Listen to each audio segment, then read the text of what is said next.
তৃণমূলের বেসুরোরা মিশছেন নতুন দলে। হাওড়ার party Nationalist Citizens Party of India এনসিপিআই-এ মিশছেন তৃণমূলের বেসুরো সাংসদরা এবং নতুন দলে মিশে তারা এনডিএকে সমর্থন করবেন। 2023 সালে ত্রিপুরার ভোটে লড়ে এই এনসিপিআই।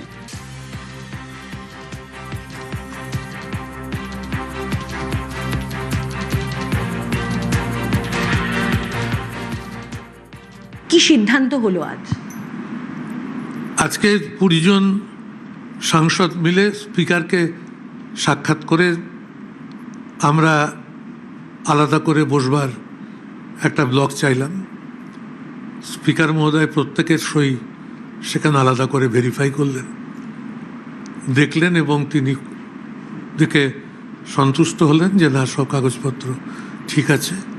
আলাদা করে বসার ব্লক তিনি দেবেন এবং নতুন লোকসভা ভবনে আমাদেরকে ঘর নির্দিষ্ট তিনি করবেন, তার জন্য লিখিতভাবে স্পিকারকে চিঠি দিতে বললেন। তার আগে আমাদের যে আলোচনা হয়েছে তাতে নিয়ম অনুসারে প্রথমেই দল ভেঙে একটা জায়গায় চলে যাওয়া যায় না। তার জন্য একটা ন্যাশনালিস্ট সিটিজেন্স পার্টি বলে একটা দলের সঙ্গে যুক্ত হতে হচ্ছে, সেই নামেই জায়গাটা থাকবে। আর 20 জুলাই পার্লামেন্ট খুলবে, তখন আবার তৃণমূল কংগ্রেসের নামে আরেকটি দল আসবে। তখন আমাদের পক্ষ থেকে বলার থাকবে যে আমরাও তৃণমূল কংগ্রেস, গোনা হোক, এবং আলটিমেটলি গোটা ব্যাপারটা আদালতে গিয়ে ফয়সালা হবে। এবং যতদিন পর্যন্ত এটা থাকবে ততদিন আমার নিজের অভিজ্ঞতা বলছে জোড়াফুল প্রতীকটা সিজড হয়ে থাকতে পারে। আপনারা কি এর মধ্যেই জাতীয় নির্বাচন কমিশনেও যাবেন এই আসল তৃণমূল বলে? না, এখন যাচ্ছি না। আমরা প্রকৃত তৃণমূল আসল নকল ওসবের মধ্যে নেই, বা আমরা ওই সিম্বলও চাইনি। আমরা আমাদের এনসিপিআই এসে মার্চ করেছি, আপনাদের যে এনডিএ এর সঙ্গে কাজ করবে। আগামী দিনে নেতা কে হবেন আপনাদের দলে? ঠিক হয়েছে না সেগুলো? না, সেগুলো ঠিক হবে। আইন এত বড় একটা আইন এবং এতগুলো মানুষ ও ছেলে মানুষই করবে না, বা ওনারা যেরকম ভাবে, মানে যেহেতু দলে আমরা নেই বা দলে ওরা যে আছে তারা নানা রকম, আগে তো বলছিল 19টা সই হয়নি, মিথ্যে কথা। আমরা প্রমাণ দিয়েছি যে আমরা করেছি এবং বারবার বলেছিলাম যে আমাদের এতগুলো হয়ে গেছে। তারপরে ওরা বলছিল না, মানে এটা তো আপনাদের কাছে সবচেয়ে বড় প্রমাণ। ওরা কি বলছে, কোনটা ঠিক হচ্ছে, বাস্তবে কি হচ্ছে, আমরা কি বলছি সেটা ঠিক হচ্ছে। আগামী দিনে আমরাই ঠিক বলবো।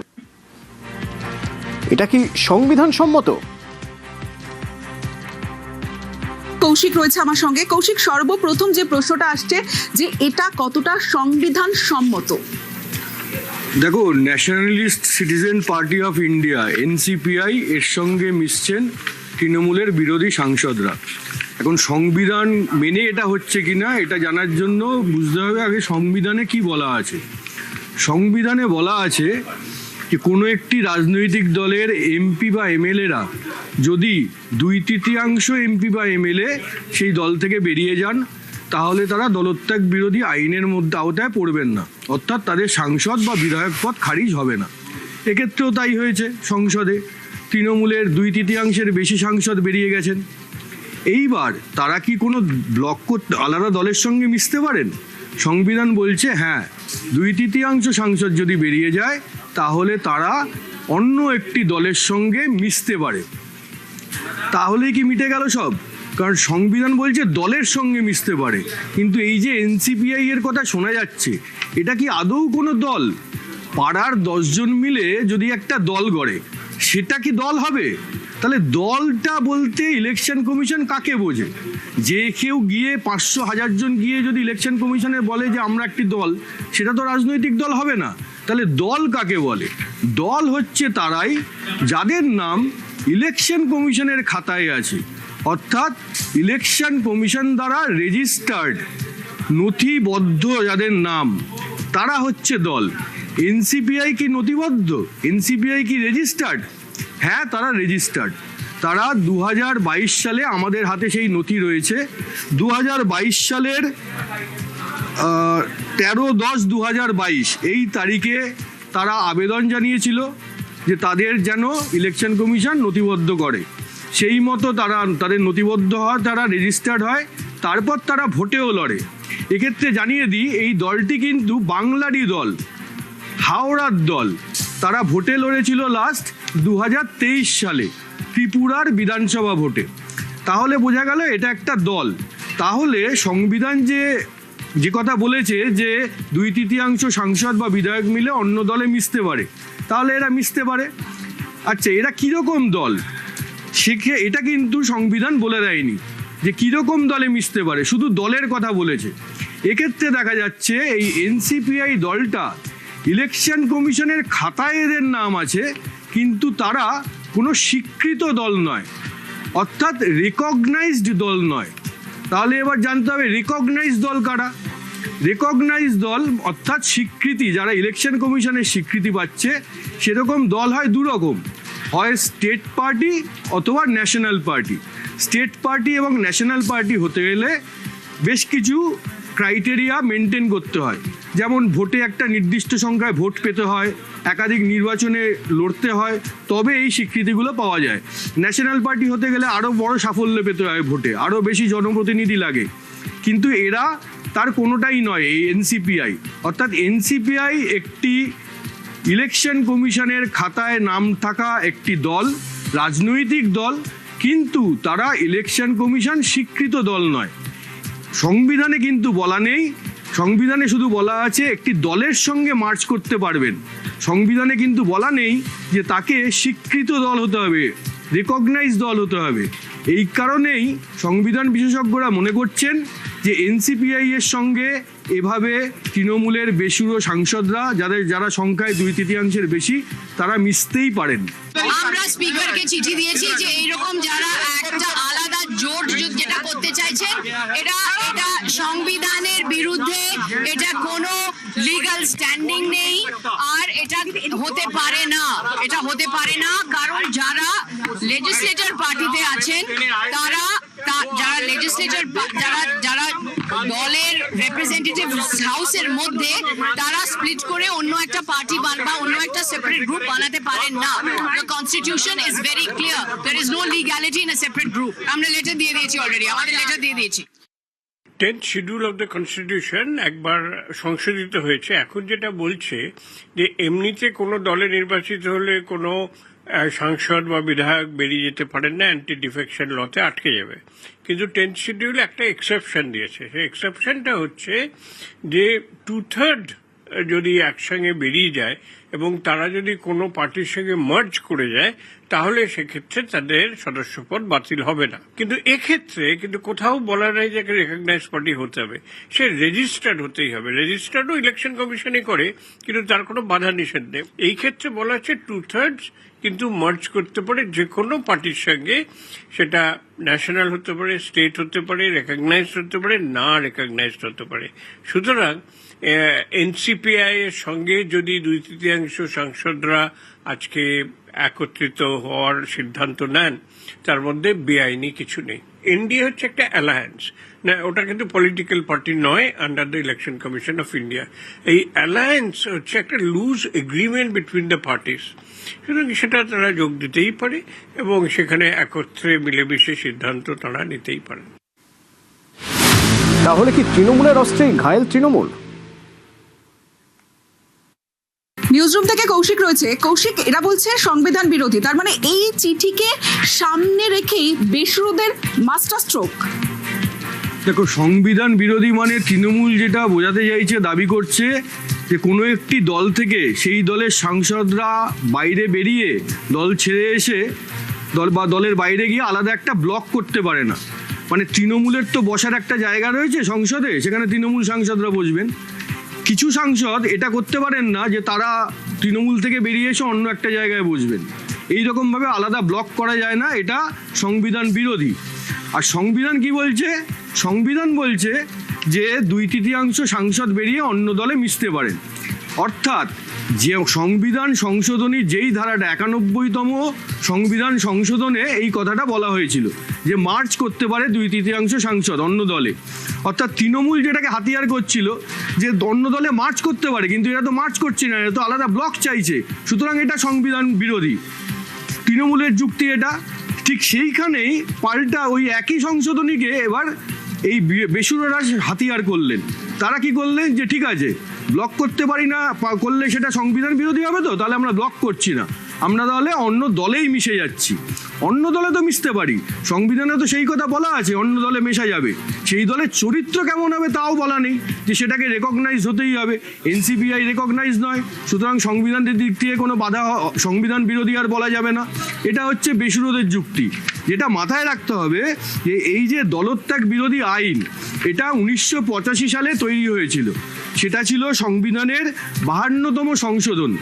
সেখানে আগে নিয়ম ছিল 1/3 জনপ্রতিনিধি যদি বেরিয়ে যান বিধানসভা বা লোকসভায়, তাহলে তারা বেরিয়ে যেতে পারেন, দলত্যাগ বিরোধী আইনে পড়বেন না। পড়লে কি হবে, দলত্যাগ বিরোধী আইনে তার বিধায়ক পদ বা সাংসদ পদ খারিজ হয়ে যাবে, তাহলে 1/3 থাকলে আর পড়বেন না। কিন্তু তারপর সেটা সংশোধন হয় 2003 সালে, সেইটাই হচ্ছে 91তম সংশোধনী। সেই সংশোধনীকে প্রথমে হাতিয়ার করার চেষ্টা করছিল তৃণমূল। তারা বলছিল এই সংশোধনীতে তো কোথাও বলা নেই যে আলাদা ব্লক করা যাবে, সেইটাকে তখন পাল্টা এর চাল দিল এবার বেসুরো সাংসদরা। তারা বলছেন যে আমরা তো আলাদা ব্লক করছি না, আমরা তো আলাদা দলের সঙ্গে মিশে যাচ্ছি, এবং সেই দলের সঙ্গে মিশে যাওয়ার কথা তো সংবিধানে বলা আছে, তাহলে এবার তো আর সংবিধান বিরোধী বলা যাবে না। এইখানে দাঁড়িয়ে এখন পরিস্থিতি। ওরা যা ভালো বোঝে সেটা করুক, সেখানে আমার কোনো প্রতিক্রিয়া নেই। আমার প্রতিক্রিয়া হচ্ছে তৃণমূল দলটা ভেঙে গেল, তৃণমূলটা উঠে যাওয়ায় আমি চেয়েছিলাম, আমি আজও চাই তৃণমূল দল থাকাই উচিত নয় সমাজের স্বার্থে এবং পশ্চিমবাংলার স্বার্থে। তাহলে আমি জানি না ওরা ব্লক করবে না কি করবে না, কার সঙ্গে যাবে না। এটা ঘটনা যে মমতা ব্যানার্জিকে ছেড়েছে সবাই, আমি এটাতে যার পর নাই আমি আনন্দিত, আমি খুশি। তৃণমূলের বেসুরোরা মিশছেন নতুন দলে। নবান্নের কাছেই এনসিপিআই এর headquarter, NCPI Nationalist Citizens Party of ইন্ডিয়ার, যার প্রতীক পেনের নিব আর রশ্মি। এনসিপিআই হেডকোয়ার্টার থেকে ছাপা হয় দলীয় মুখপত্র। এনসিপিআর মুখপত্রের নাম জাগো বিশ্ব।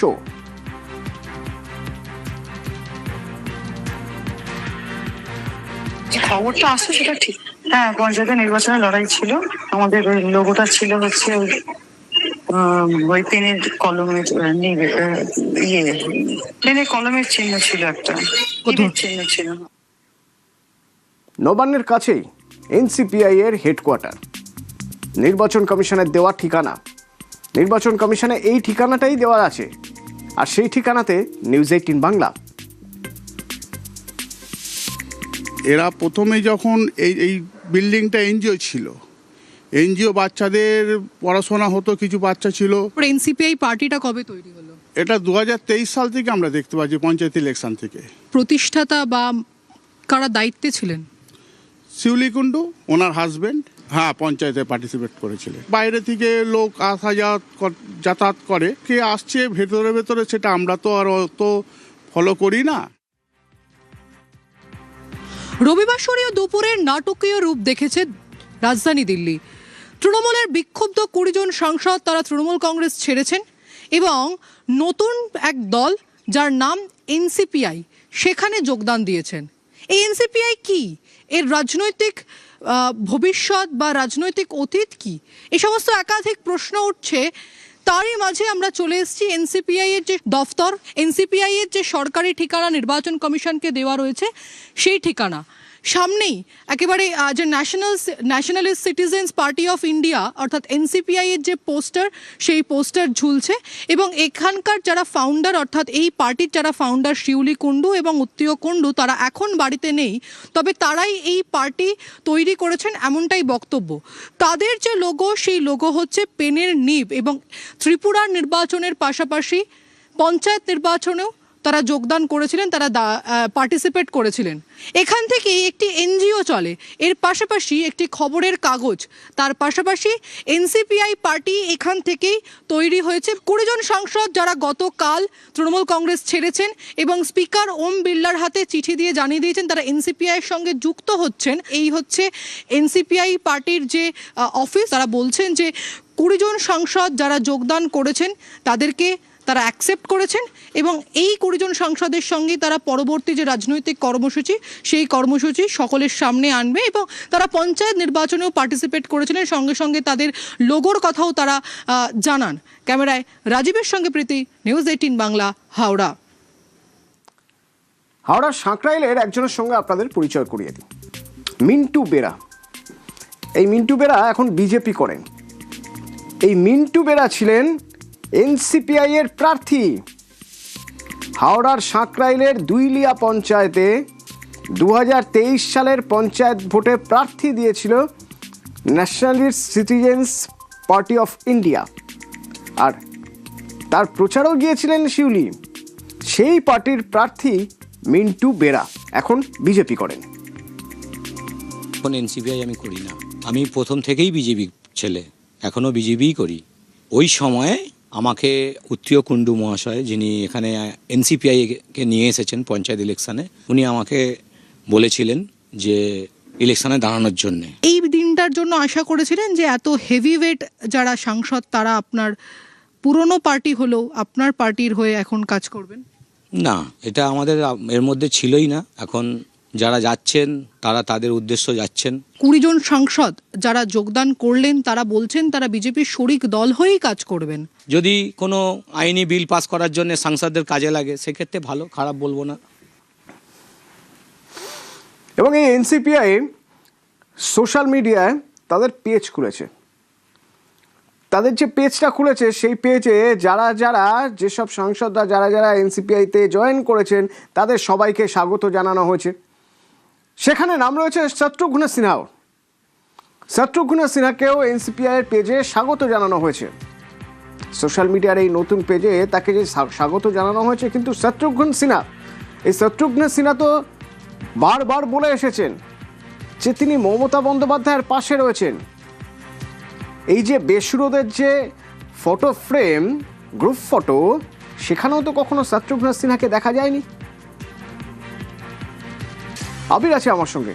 আবির, দুটো বিষয় হতে পারে। এক, যে এটা একটা রাজনৈতিক চাপ তৈরির চেষ্টা শত্রুঘ্ন সিনহার উপরে বা মমতা বন্দ্যোপাধ্যায়ের উপর।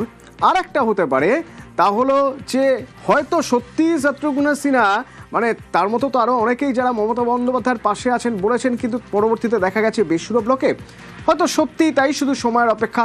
কি মনে হয় কোনটা?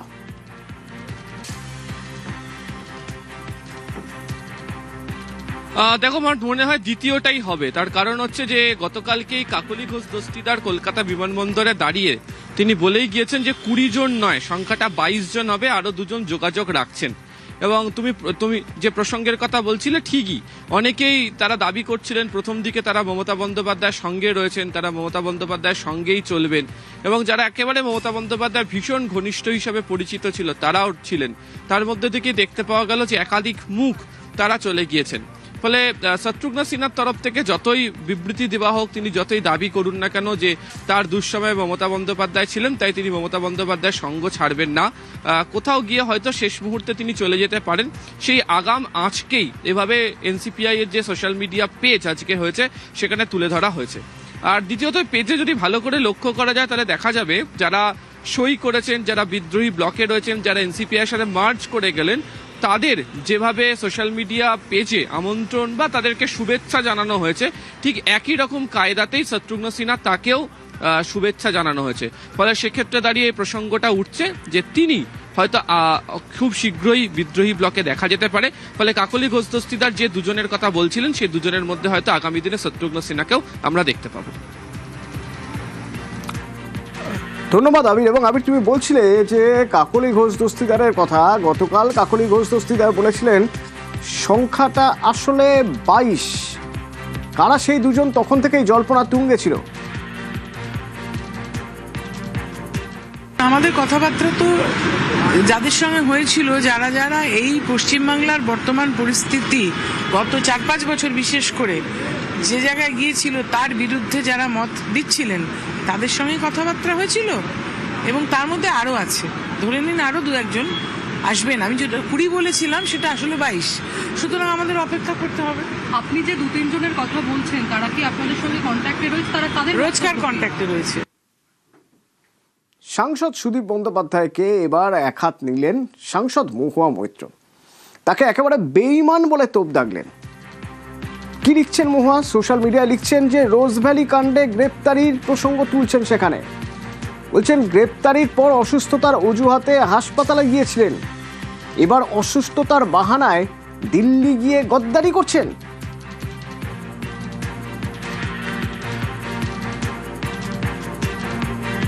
আরো একটা সোশ্যাল মিডিয়ার পোস্ট দেখাবো আপনাদের। কুণাল ঘোষ, যে কুণাল ঘোষ আবার সুদীপ বন্দ্যোপাধ্যায়ের গাড়ি গোসা নিয়ে কটাক্ষ করছেন। লিখছেন যে নতুন গাড়ি কেনার জন্য তিনি মমতা বন্দ্যোপাধ্যায়ের কাছে টাকা চেয়েছিলেন এবং যিনি এত টাকার মালিক, কোটিপতি, তারও টাকার দরকার হয় পার্টির থেকে, তারও প্রয়োজন হয় টাকার। তার পাশাপাশি তিনি প্রশ্ন তোলেন যে যিনি পার্টির কাছে গাড়ির টাকা চাইতে পারেন, তিনি দল বদলে আরো কত টাকা চেয়েছেন, আরো কত কি চেয়েছেন।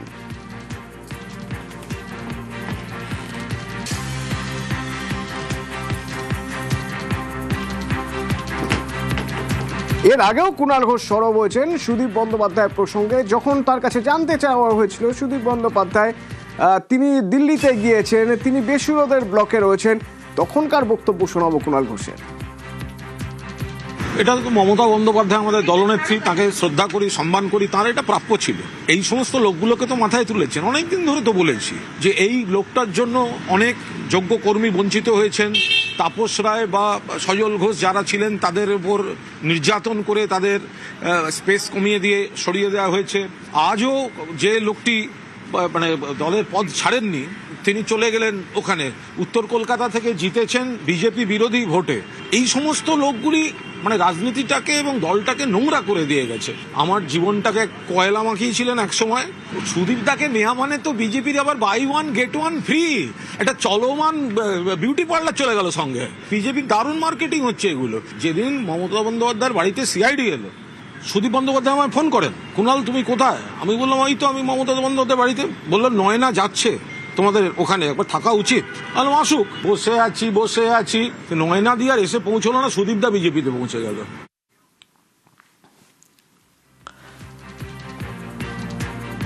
এবার কুণাল ঘোষের সেদিনের বক্তব্য, পরবর্তীকালের বক্তব্য, সেই বক্তব্য থেকে বিভিন্ন মহলে জল্পনা যে তাহলে সুদীপ বন্দ্যোপাধ্যায়ের সঙ্গে এবার তাহলে নয়না বন্দ্যোপাধ্যায় বেসুরদের টিমে। এই প্রসঙ্গে নয়না বন্দ্যোপাধ্যায় বলছেন যে সুদীপ বন্দ্যোপাধ্যায় আলাদা ব্যক্তি সত্তা রয়েছে, তার আলাদা ব্যক্তি সত্তা আছে। সুদীপ বন্দ্যোপাধ্যায় তার সিদ্ধান্ত তিনি নিয়েছেন, নয়না বন্দ্যোপাধ্যায় নিজের সিদ্ধান্ত নিজে নেবেন। এর মধ্যে জোর করে জল ঘোলা করার চেষ্টা হচ্ছে। মহিলাকে ডিসরেসপেক্ট করছেন, তার থেকেও আমার খারাপ লেগেছে। Buy one get one free, তিনি বলছেন কথাটা, উনি কি করে জানছেন যে আমার স্ট্যান্ড কোথায়? আমি দিদির সঙ্গে সেটা কথা বলে নিয়েছি। ওনারা বলে দিচ্ছেন, আমার দায়িত্ব নিয়ে নিচ্ছেন, আমার দায়িত্ব নিয়ে বলে দিচ্ছেন যে আমি চলে গেছি। ভাই, what is this? Why you are speaking on behalf of me? আপনি আমাকে চেনেন? আমার তো নিজের একটা ব্যক্তিত্ব আছে, আমি তো ইন্ডিভিজুয়াল পার্সন। হতে পারে রিলেশন আমি ওনার স্ত্রী, কিন্তু স্ত্রী যে শুনবে তার তো কোনো কথা নেই। যার ভাষা যেসব প্রয়োগ করছেন সেটা তার নিজের রুচি বা তার নিজের পরিচয় সে দিচ্ছে, তাতে আমার কিছু আসে যায়। দিদিকে ভালোবাসি, দিদিকে সম্মান করি, দিদির সাথেই থাকবো, সে যেখানে যেতে হয় যাবো। শৈজাল তদন্তে এবার বিধানসভায় সিআইডি। এর আগে অভিষেককে দুবার জিজ্ঞাসাবাদ করা হয়েছে। গতকাল অভিষেক কুণালকে মুখোমুখি বসে জিজ্ঞাসাবাদ করা হয়েছে। আবির আছে সরাসরি আমার সঙ্গে। আবির, এবার বিধানসভায় মূলত কোন কোন নথি আছে খুঁজে দেখবেন বা যার জন্য তদন্তে অগ্রগতি হতে পারে?